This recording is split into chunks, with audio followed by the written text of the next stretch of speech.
நம்ம எல்லாத்துக்கும் வயசாச்சுனாலே கணத்துல சுருக்கம், வறண்ட தோலு, முடி உதிர்றது, இந்த மாதிரி நிறைய பிரச்சனை வரும். அதுலயும் இந்த ஞாபக சக்தி, எந்த ஒரு வேலை செஞ்சாலும் சரியா செய்ய முடியாத ஒரு நிலை, இந்த மாதிரி நிறைய சவால்களை செய்ய வேண்டியது இருக்கும். ஆனா அந்த விஷயம், அந்த வயதான தோற்றம் நம்ம இள வயசுலயே வந்துருச்சுன்னா எப்படி இருக்கும் யோசிச்சு பாருங்க. இப்போ நிறைய பேருக்கு இந்த பிரச்சனை தான் இருக்கு. நீங்க சீக்கிரமா முதுமையாக போறீங்களா இல்ல இளமையாவே இருக்க போறீங்களா அப்படிங்கிறது உங்க கையில தான் இருக்கு. இந்த 7 தப்பை நீங்க பண்ணிட்டு இருந்தீங்க அப்படின்னா முதுமை உங்களுக்கு ரொம்ப தூரத்துல இல்லைன்னு அர்த்தம். அதனால இந்த 7 தப்பை மட்டும் நீங்க பண்ணிடாதீங்க. முத தப்பு, சீக்கிரமா எந்திரிக்காம லேட்டா எந்திரிக்கிறது. நிறைய பேர் பாத்தீங்கன்னா 7-8 மணி வரைக்கும் தூங்குவாங்க. அதெல்லாம் ரொம்பவே தப்பு. நம்ம உடம்புல இருந்து எனர்ஜி தினமும் நிறைய வேஸ்ட் ஆகிட்டே இருக்கும். ஆனா இந்த எனர்ஜியை ரீகெயின் பண்றதுக்கு ஒரே ஒரு மெத்தடு தான் இருக்கு. அது என்னன்னு பார்த்தோம் அப்படின்னா, காலையில பிரம்ம முகூர்த்தத்துல எந்திரிக்கிறது. காலையில 4 மணிலேருந்து 6 மணி வரைக்கும் பிரம்ம முகூர்த்தம் அப்படின்னு சொல்லுவாங்க. அந்த நேரத்தில் பிரபஞ்ச சக்தி நிறைய இருக்கும். நீங்கள் காலையில் 4 மணிக்கோ இல்லை 5 மணிக்கோ இல்லை 6 மணிக்கோ எந்திரிச்சா கூட கொஞ்ச நேரம் அமைதியாக உட்காந்து நல்ல விஷயங்களை பண்ணுறது, தியானம் பண்ணுறது, இல்லை சாமி கும்பிட்றது, இந்த மாதிரி ஏதாவது ஒரு விஷயம் நீங்கள் பண்ணீங்க அப்படின்னா உங்களுக்கு பிரபஞ்ச சக்தி நிறைய கிடைக்கும். அது மூலியமா உங்களுடைய ஆற்றல் பெருகும். இளமையை நம்ம தள்ளி போட முடியும். 2வது தப்பு, தண்ணி குடிக்காம விடுறது. இப்போ இருக்க ஜென்ரேஷனுக்கு தண்ணி குடிக்கிறதுக்கான நேரமே இல்லாமல் போச்சு. தண்ணி குடிக்கலைன்னா என்ன ஆகும் அப்படின்னு பார்த்தோம்னா, நம்ம உடம்புல இருக்கக்கூடிய ஒவ்வொரு ஆர்கனும் தண்ணி மூலியமாக தான் இயங்கிட்டு இருக்கு. அது ரொம்ப ட்ரை ஆகும்போது அதோடைய ஃபங்க்ஷன்ஸ் கெட்டு போயிடும். அப்போ ஒவ்வொரு உறுப்புகளாக செயலிழக்க ஆரம்பிக்கும். அதனால தண்ணி குடிக்கிறதுங்கிறது ரொம்பவே முக்கியம். நீங்கள் டெய்லி ஒரு 4 லிட்டர் தண்ணி குடிச்சிங்க அப்படின்னா உங்கள் பாடி பிரிஸ்காக இருக்கும், ஹைட்ரேஷனாக இருக்கும். அதனால உங்களால் எந்த ஒரு விஷயத்தையும் நல்லபடியாக செஞ்சு முடிக்க முடியும். 3வது தப்பு, பசிக்கும் போது சாப்பிட்றதில்ல, இல்லை பசிக்காதப்ப சாப்பிட்றது. இது ரொம்பவே தப்பான விஷயம். உங்களுக்கு எப்போ பசிக்குது அப்படிங்கிற ஒரு ஃபீல் இருக்கோ அப்போ மட்டும் நீங்கள் சாப்பிட்டா போதும். நேரத்துக்கு சாப்பிடணும் அப்படிங்கிறதெல்லாம் கிடையாது. உங்களுடைய பாடி உங்கள்கிட்ட பேசும். இந்த நேரத்தில் பசிக்குது, இந்த நேரத்தில் பசிக்கலை அப்படின்னு சொல்லும். அந்த டைமில் நீங்கள் அதுக்கு ரியாக்ட் பண்ணிங்கன்னா போதும். அதே நேரத்தில் நீங்கள் அதிகமாக சாப்பிட்டீங்கன்னாலும் உங்களுக்கு பிரச்சனை தான். காலையில் நீங்கள் சாப்பிட்றது நல்லது, மத்தியானம் சாப்பிட்றது நல்லது. ஆனால் நைட்டு நீங்கள் சாப்பிடாமல் விடுறது ரொம்பவே நல்லது. சாப்பிட்டாலும் அளவாக சாப்பிட்டுக்கோங்க. இந்த பேட்டர்னை நீங்கள் மாற்றி பண்ணீங்க அப்படின்னா இது மூலியமாக நிறைய பிரச்சனை வரும். தொப்பை போடும், வெயிட் இன்க்ரீஸ் ஆகும். வெயிட் இன்க்ரீஸ் ஆனால் அடுத்தடுத்த பிரச்சனை வர ஆரம்பிக்கும். அதனால இந்த விஷயத்தை நீங்கள் கரெக்டாக பண்ணணும். இதில் தப்பு பண்ணீங்க அப்படின்னாலும் உங்களுடைய முதுமையை நீங்கள் கூடவே கூட்டிகிட்டு போகிறீங்கன்னு அர்த்தம்.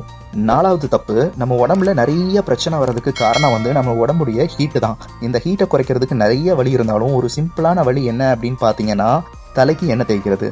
இந்த விஷயத்த நிறைய பேர் பண்ணுறதே இல்லை. ஹேர் ஸ்டைல் பண்ணுறேன் அப்படின்னு சொல்லிட்டு நிறைய பேர் தலைக்கு எண்ணெய் தேய்க்காமல் அப்படியே அதோடைய போக்கில் விட்டுட்டு இருக்காங்க. இது ரொம்பவே தப்பான விஷயம். டெய்லியுமோ இல்லை 2 நாளைக்கு ஒரு தடவையாவது கண்டிப்பாக நீங்கள் நல்லெண்ணெயோ தேங்காய் எண்ணெயோ கண்டிப்பாக தேய்க்கணும். இது ரொம்பவே நல்ல விஷயம். உடம்புல இருக்கக்கூடிய ஹீட்டை சுத்தமாக குறைக்கிற ஒரு முக்கியமான வழி தலைக்கு எண்ணெய் தேய்க்கிறது. அதனால் இதை ஃபாலோ பண்ணிக்கோங்க. இதை ஃபாலோ பண்ணாமல் விட்டுறாதீங்க. அடுத்து நீங்கள் பண்ணுற முக்கியமான தப்பு என்ன அப்படின்னா, பாடி எனர்ஜியை இன்க்ரீஸ் பண்ணுறதுக்கான ஒரு வழி காலையில் எந்திரிக்கணும் அப்படிங்கிறத நான் சொன்னேன். ஆனால் இன்னொரு வழியும் இருக்குது. அது நீங்கள் சீக்கிரம் தூங்குறது. குறைஞ்சபட்சம் உங்களுக்கு ஒரு 5 மணி நேரத்துலேருந்து 7 மணி நேரம் தூக்கம் கண்டிப்பாக தேவைப்படும். ஆனால் சராசரியாக பார்த்தீங்கன்னா ஒரு 6 மணி நேரம் நீங்கள் தூங்கினாலே போதுமானது தான். இதை தாண்டியோ இதுக்கு குறைவாகவும் நீங்கள் தூங்குறீங்க அப்படின்னா பாடியில் எக்கச்சக்கமான பிரச்சனைகள் வரும். அதனால தூக்கத்தை காம்ப்ரமைஸ் பண்ணாதீங்க. நைட்டு 10 மணிக்கு தூங்குறீங்க அப்படின்னா காலையில் 4 மணி இல்லை 5 மணிக்கு எந்திரிச்சு பழகுங்க. நிறைய நல்ல விஷயங்கள் உங்கள் வாழ்க்கையில் நடக்கும். இதை தாண்டி நைட்டு 12 மணி வரைக்கும் முடிச்சுட்டு காலையில் 8 மணி வரைக்கும் தூங்கிட்டு இருந்தீங்க அப்படின்னா உங்கள் லைஃப் ஸ்டைல் சேஞ்ச் ஆயிரும். லைஃப் ஸ்டைல் சேஞ்ச் ஆச்சு அப்படின்னா மாற்றவே முடியாது. இதனால நிறைய பிரச்சனைகள் வரும். சீக்கிரமாக கண் இழப்பு ஏற்படும், மூளை வேலை செய்யாது, நிறைய விஷயங்களை நம்ம சந்திக்க நேரிடும். அதனால நீங்கள் முடிஞ்ச அளவுக்கு கரெக்டான டைமில் தூங்கி கரெக்டான டைமில் எந்திரிச்சிங்க அப்படின்னா உங்கள் பாடியை நல்லா பார்த்துக்க முடியும். அதே நேரத்தில் முதுமையை தள்ளி போட முடியும்.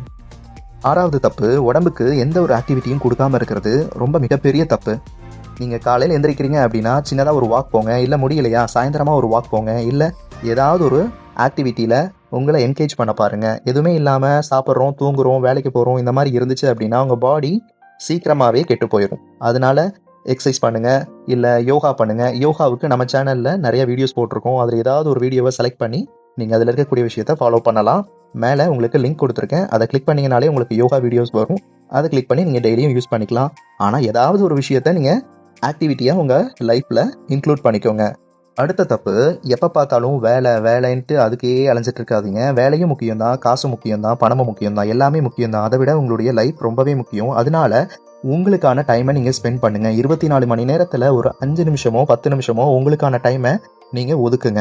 அதுக்காக நம்ம என்ன பண்ணலாம் அப்படின்னா மெடிடேஷன் பண்ணலாம். மெடிடேஷன் பண்ணணும் அப்படின்னா நீங்கள் யோகா கிளாஸ்க்கோ மெடிடேஷன் கிளாஸ்க்கோ போகணுங்கிற அவசியம் இல்லை. 5 நிமிஷமோ 10 நிமிஷமோ கண்ணை மூடி தனிமையாக நீங்கள் உட்கார்ந்தீங்கன்னா போதும், நிறைய தாட்ஸ் உங்களுக்கு வரும். அந்த தாட்ஸ் எல்லாம் இல்லாமல் பார்த்துக்கோங்க. இதுதான் மெடிடேஷன், பேசிக்கான மெடிடேஷன். இது போக நிறைய மெடிடேஷன் வேணும் அப்படின்னா நம்ம சேனலில் இருக்கக்கூடிய வீடியோஸை வாட்ச் பண்ணுங்கள். நீங்கள் மெடிடேஷன் பண்ணுறது மூலியமாக உங்களுக்கு நிறைய எனர்ஜிஸ் உங்களுக்கு கிடைக்கும். அது மூலியமாக நீங்கள் நிறைய விஷயத்தை சாதிக்க முடியும், நிறைய ஐடியாஸ் கிடைக்கும். யார் என்ன சொன்னாலும் அதை கண்டுக்காமல் உங்களுடைய ஆக்ஷனில் நீங்கள் கான்சென்ட்ரேட் பண்ண முடியும். மெமரி பவர் இன்க்ரீஸ் ஆகும்.